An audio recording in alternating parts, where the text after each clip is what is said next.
सिटीचा विकास आसामियाची ती ओळख असेल सिटीचा विकास आसामियाची ती ओळख असेल काय बोलतात कोणासाठी न थांबतात आणि हळूच विचारतात व्हॉट्सअप काय चाललंय तुमच्या शहरात व्हॉट्सअप काय चाललंय तुमच्या शहरात व्हॉट्सअप काय चाललंय तुमच्या शहरात yours youthfully young India. Good morning friends, what's up Mumbai यूथच्या ह्या नवीन एपिसोडमध्ये आपलं सर्वांचं स्वागत आहे. आपण आज computer, laptop, cell phones, iPhone, satellite phone वापरतोय. टेक्नॉलॉजी इज ॲडव्हान्स्ड, पण आपण हीच टेक्नॉलॉजी आपलं इकोसिस्टम, आपलं एन्व्हायरमेंट वाचवण्यासाठी पण वापरू शकतो. So are you saving fuel, are you saving petrol? Please start saving, कारण हे करून तुम्ही आपलं पर्यावरण बॅलन्स करू शकता, इकोसिस्टम चांगली ठेवू शकता. फ्रेंड्स, आपण आहोत ICT म्हणजे institute of chemical technology Matunga येथे, आणि इकडची मुलं सोलर एनर्जीचा वापर कसं करतात आणि इंधन कसं वाचवतात आपण बघत आहोत. Let's have a look. Good morning sir, सुप्रभात. Good morning.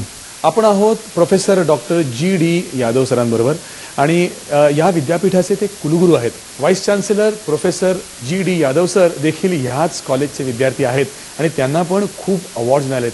ते जाणून घेऊया आपण. मी एक खेड्यात जन्मलो आहे. कोल्हापूर जिल्ह्यात माझं गाव आहे. अर्जुनवाडा नावाचे 1450 लोक तिथे आहेत.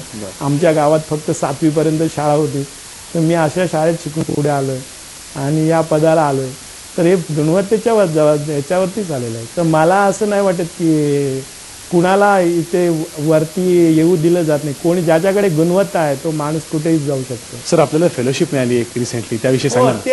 ते थर्ड वर्ल्ड अकॅडमी, त्याला TWAS म्हणतात, ट्वास, म्हणजे ही developing academy of sciences of the developing world. हे ट्रिएस्ट इटलीमध्ये आहे. त्या अकॅडमीचे फेलो हे खूप मोठं मानाचं हे आहे, आणि त्याच्यासाठी तुम्हाला पहिल्यांदा राष्ट्रीय अकॅडमीचे फेलो असावं लागतं. तर मी इंडियन नॅशनल सायन्स अकॅडमीचा फेलो आहे, नॅशनल अकॅडमी ऑफ सायन्सेसचा फेलो आहे. तर त्यामुळे हे गुणवत्तेवरतीच असतं. ते आंतरराष्ट्रीय स्तरावरती ते लोक बघतात की या माणसाचं काय कॉन्ट्रीब्युशन आहे, त्यांनी काय योगदान दिलेलं आहे संशोधनामध्ये, त्याच्यावरती ते करतात. तो आणि महाराष्ट्रातला सध्या सर्विंग असणारा मी एकटाच माणूस आहे. सर, आपली मुलं जेव्हा बाहेर पडतात तेव्हा इंडस्ट्रीशी तुमचे काय संबंध आहेत, आणि एकूण तुमची मुलं बाहेर त्यांचा कसा परफॉर्मन्स चाललाय? आमचे विद्यार्थी असताना जरी आमच्या विद्यार्थ्यांना जगभरून सर्व क्षेत्रातनं त्यांना मागणी आहे. उदाहरणार्थ परदेशामध्ये त्यांना उच्च शिक्षण घ्यायचं असेल, PhD वगैरे, तर आमच्या विद्यार्थ्यांना लगेच ॲडमिशन मिळते, फेलोशिप मिळते. उदाहरणार्थ तुम्हाला सांगायचं, केमिकल इंजिनिअरिंगच्या जवळजवळ 80 विद्यार्थ्यांपैकी 35 विद्यार्थी परदेशी फेलोशिप मिळवून जातात. त्यांना पूर्ण म्हणजे सगळं खर्च त्यांचा निघून जातो. तसेच ज्यांनी PhD केलेले असे PhD केलेली जातात. आमच्या इथे PhDचं एवढं मोठं योगदान आहे. गेल्या वर्षी आम्ही 161 विद्यार्थ्यांना प्रवेश दिला. प्रत्येकाला फेलोशिप आहे. ती 10,000पासून 23,400 पर्यंत दर महिना आहे. मास्टर्समध्ये 140 विद्यार्थ्यांना आम्ही 8,000 रुपये दर महिना. म्हणजे कुठल्याही विद्यार्थ्याला बिना शिष्यवृत्ती आम्ही प्रवेश देत नाही, आणि ते गुणवत्तेवरती. आता आपण कुलगुरूंना विनंती करूया आपल्याला एक छानसा मेसेज द्यायला. मी माझ्या या कॉरिडॉरमध्ये तुम्ही एक फोटो लावलेला असेल तो बघा. Failure is temporary but success is autocatalytic. तिथे मी अब्राहम लिंकनचा फोटो लावला. 13 वेळा तो आयुष्यात फेल झाला, परंतु त्यांनी सोडला नाही. शेवटी तो अमेरिकेचे अध्यक्ष झाले लिंकन, आणि ते आत्तापर्यंत सर्वात महनीय अध्यक्ष म्हणून प्रसिद्ध आहे. So failure should never be taken as a barrier for success. धन्यवाद सर. धन्यवाद. आपल्याबरोबर प्रोफेसर डॉक्टर संजीव शुक्ल सर आहेत. ते या इन्स्टिट्यूटचे रजिस्ट्रार आणि प्रोफेसर आहेत. आपण त्यांना विचारूया की स्टुडंटसाठी ते काय काय करतायत आणि स्टुडंट सेंट्रिक कॉलेज कशा तऱ्हेने आहे. आमच्याकडे जे विद्यार्थी असतात, ॲडमिशन प्रोसेस आमचा स्वतंत्र असतो ऑटोनॉमस कॉलेजेस बरोबर, आणि त्यामुळे आमचे ॲडमिशन्स लवकर होतात, आणि त्याचप्रमाणे रिझल्ट लवकर लागणं वगैरे यासाठी सुद्धा आम्ही खूप प्रयत्न करतो. आमचं मॉनिटरिंग व्यवस्थित असतं, सगळे शिक्षक त्यांचं सहकार्य उत्तम असतं, रिझल्ट लवकर लागतात. आमच्याकडे 52% विद्यार्थी गव्हर्नमेंट ऑफ महाराष्ट्राच्या नियमाप्रमाणे रिझर्वेशन कॅटेगरीचे त्यांच्या फेलोशिप्स लवकर मिळतील UGCच्या फेलोशिप्स लवकर मिळतील यासाठी डायरेक्टर स्वतंत्रपणे स्वतः प्रयत्न करतात. WhatsApp Mumbai, youth Mumbai, welcome. नमस्कार सर. नमस्कार. आपण आहोत प्राध्यापक डॉक्टर भास्कर थोरात सरांबरोबर आणि sir is the professor of chemical engineering ICT college. Sir, आपल्या कामाबद्दल आणि आपल्या ह्या ड्रॉइंग डिपार्टमेंटबद्दल अधिक जाणून घ्यायचं आहे. माझ्या लॅबोरेटरीमध्ये जास्त करून केमिकल इंडस्ट्रीज, फार्मास्युटिकल इंडस्ट्रीज आणि फूड इंडस्ट्रीज, तर यांना जास्तीत जास्त कसं कमीत कमी वेळामध्ये एफिशियंटली पावडर प्रोसेसिंग किंवा फूड प्रोसेसिंग करून मिळू शकेल, तर त्याबद्दल बरंचसं संशोधन माझ्याकडे चाललेलं आहे. गेले 10 वर्षामध्ये मी बरेचसे प्रॉडक्ट्स अगदी व्यवस्थित त्यांना मार्केटमधून आणलेले आहेत. काही ठिकाणी त्याचा 2-3 प्लॅन्ट्स पण उभा केलेत लोकांनी, एंटरप्रेन्युअर्सनी. आणि हे सुरू करायचं कसं, तर हे माझे विद्यार्थी स्वतः प्लॅन्ट उभा करून ते प्रॉफिटेबली रन करून दाखवणार आहेत. सर, आपला देश शेतीप्रधान आहे आणि आपली इकॉनॉमी इन जनरल मॉन्सूनवर डिपेंडेंट आहे. म्हणजे जर मॉन्सून छान झाला तर इकॉनॉमी चांगली. तर हे जे वेगरीज आहे ह्यासाठी आपण काय करताय का?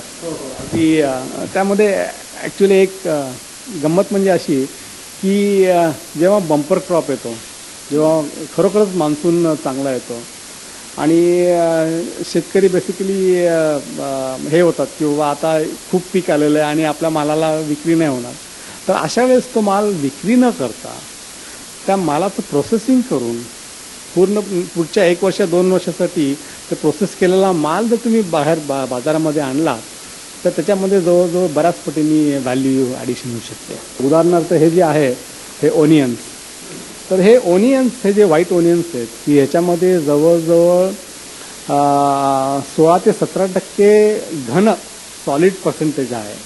तर ह्याच्यातले जवळजवळ 80% जर पाणी काढून टाकला, याची कॉस्ट वेट बेसिसवरती 7 ते 8 रुपयेपेक्षा जास्त कधीच जाऊ शकणार नाही. आणि हे तुम्ही जवळजवळ 2 ते 3 वर्षे तुम्ही साठवून ठेवू शकता.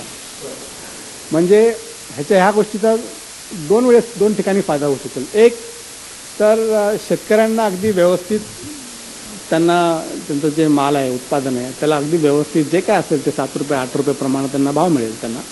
शिवाय त्यांना ते गॅरंटेड आहे की एवढं आपण केलं की आपल्याला एवढे पैसे मिळणार, बंपर क्रॉप असो किंवा इव्हन अदरवाईज असो. त्यानंतर जेव्हा तुम्ही प्रोसेसिंग करता त्यावेळेस ह्याचं शेल्फ लाईफ जवळजवळ 1 ते 1.5 वर्ष असू शकतं. मग ते जेव्हा शेल्फ लाईफ एखाद्या गोष्टीचं 1 ते 1.5 वर्ष असू शकेल. थोरात सरांना अनेक अवॉर्ड्स मिळालेत आणि त्यांनी अनेक राष्ट्रीय आणि आंतरराष्ट्रीय स्तरावरच्या कॉन्फरन्सेसमध्ये देखील त्यांनी सहभाग केलेला आहे. काही कॉन्फरन्सेस चेअरमॅन पण होते. सर, एकंदरीत आता जे पुढे आपली वाटचाल चालली आहे त्याविषयी काही थोडक्यात सांगाल का? ह्या UDCT संस्थेमध्ये खूप टॅलेंटेड असे विद्यार्थी येतात. तर एक शिक्षकाचा गुणधर्मच असतो किंवा ह्या टॅलेंटला तुम्ही पुढे वाव कसा देऊ शकाल.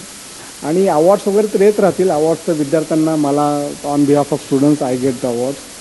आणि मला नक्कीच खात्री आहे की माझ्या लॅबमधून असे खरोखरचे चांगले एंटरप्रिनर्स तयार होण्याची शक्यता आहे. प्रत्येक मुलगा जवळजवळ एक विशिष्ट प्रोजेक्टवरती काम करतो आहे, तर त्यांच्याकडं खूप सारी माहिती आहे. तर मला वाटतं त्यांना विचारलं तर बरं पडेल ते. सर, आपण तुमच्या विद्यार्थ्यांना विचारूया. पण एक प्रश्न आहे, सगळे मुलं आहेत, मुली का दिसत नाही आहेत? मुली पण आहेत. जसं तुम्हाला सरांनी सांगितलं त्या पद्धतीने आम्ही जास्त करून ॲग्रिकल्चर प्रॉडक्ट्सवर आम्ही त्याचं प्रोसेसिंग, जेव्हा हार्वेस्टिंगमध्ये तो जास्तीत जास्त आपल्याला कसा तो प्रोसेस करून ठेवता येईल आणि त्याची जी शेल्फ लाईफ आहे की म्हणजे तो ॲटलिस्ट आपण तो 1 ते 2 वर्ष कसे असे वाढू शकतो आपण.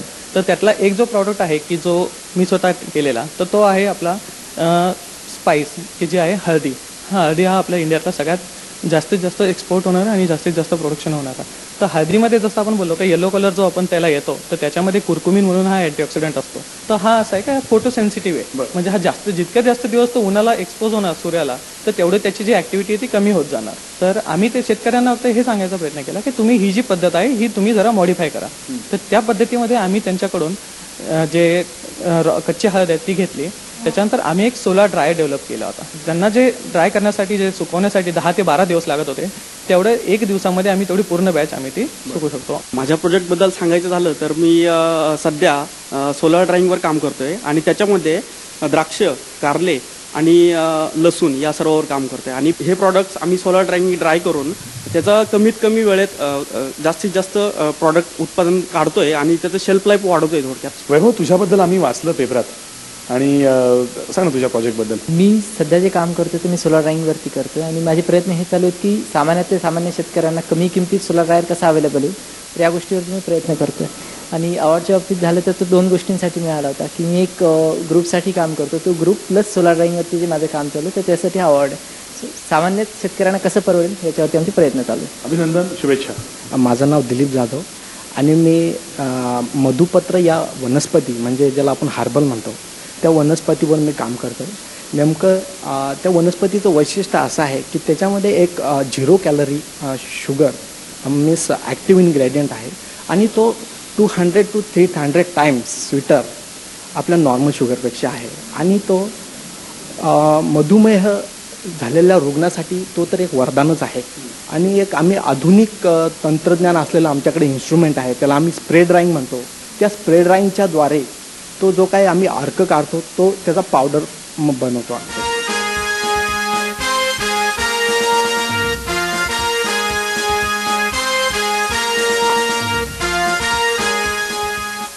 हा जो प्रोजेक्ट आहे हा दिलीप जाधव याच्यावरती काम करतोय आणि हा जो हर्बल एक्स्ट्रॅक्ट आहे स्टिविया लिव्हचा, तुम्ही बघू शकता की हा बऱ्यापैकी कॅरोटिनॉइड्स आणि ह्याच्यामुळे तो थोडासा ब्राउनिश आहे. आणि हा जेव्हा आपण ड्राय करतो त्यावेळेस ही अशी पिवळी पावडर, तर ही 200 टाइम 200 पटीने जास्त स्वीट असलेली अशी ही नॉन कॅलरी शुगर ही आम्ही बनवून दाखवलेली आहे आणि याच्यावरती बऱ्याच लोकांनी इंटरेस्ट दाखवलेला आहे कमर्शियलायझेशनसाठी. गणेश, हे काय आहे? हा हे आम्ही बनवलेला डेंटल एक्सरे फिल्म प्रोसेसर आणि याची कल्पना अशी आहे की प्रत्येक डेंटिस्टला आपली एक्सरे फिल्म डेव्हलप करण्यासाठी हा प्रोसेसर लागतो. भारतात जवळजवळ